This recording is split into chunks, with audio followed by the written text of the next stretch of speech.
Hello बच्चों, so let's understand the question first. The question says an ice block floats in a liquid whose density is less than water. Means बच्चों ice की density यहाँ पर हमको दे रखी है less than water. ठीक है. A part of block is outside the liquid.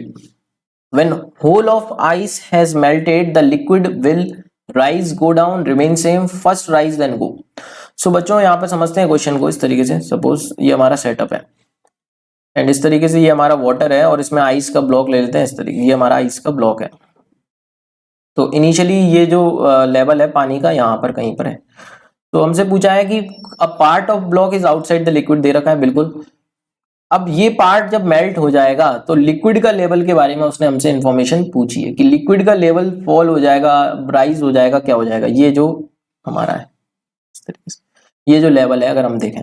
सो बच्चों हम देख सकते हैं कि जब ये आइस पूरी की पूरी मेल्ट हो जाएगी, अभी तो इसका इतना पोर्शन ही यहाँ पर सबमर्ज्ड है, इसका इतना पोर्शन सबमर्ज्ड है. तो हम ये चेक करते हैं बच्चों कि जब ये पूरी मेल्ट हो जाएगी तो कितना वॉल्यूम और मिलेगा हमको. हम बोल सकते हैं इतने आइस के कॉरस्पॉन्डिंग वॉल्यूम और मिलेगा. इतना जो आइस है हमारा यहाँ पे, इसको मैं इस कलर से मार्क कर लेता हूँ. ये जो इतना पार्ट है आइस का, इसके कॉरस्पॉन्डिंग जो वॉल्यूम होगा वो और हमारा यहाँ पर आ जाएगा.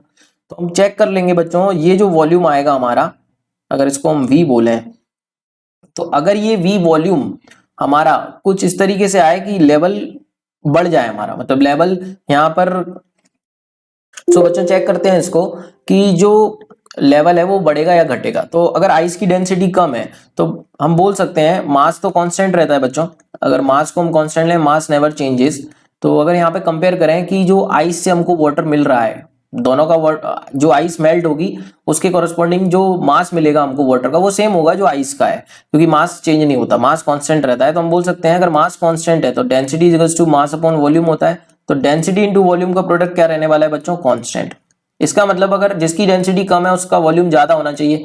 तो वॉल्यूम ऑफ आइस ज्यादा रहा होगा as compare to volume of water. यानी कि बच्चों इस आइस के कारण जो वाटर हमको मिलने वाला है उसका वॉल्यूम क्या होगा, कम. अब डेफिनेटली वॉल्यूम कम होगा तो लेवल को कहां जाना पड़ेगा, नीचे. वॉल्यूम कम दिखेगा, डेट मींस ये लेवल कहां गया होगा हमारा, नीचे, क्योंकि आइस ने ज्यादा वॉल्यूम ऑक्यूपाई कर रखा होगा. और जब वो वाटर में कन्वर्ट हो जाएगी तो उसका वॉल्यूम डेफिनेटली क्या होगा, कम. इसलिए वाटर लेवल को नीचे जाना पड़ेगा बच्चों. So goes down is the correct answer. I hope you got the answer. Thank you so much and all the very best.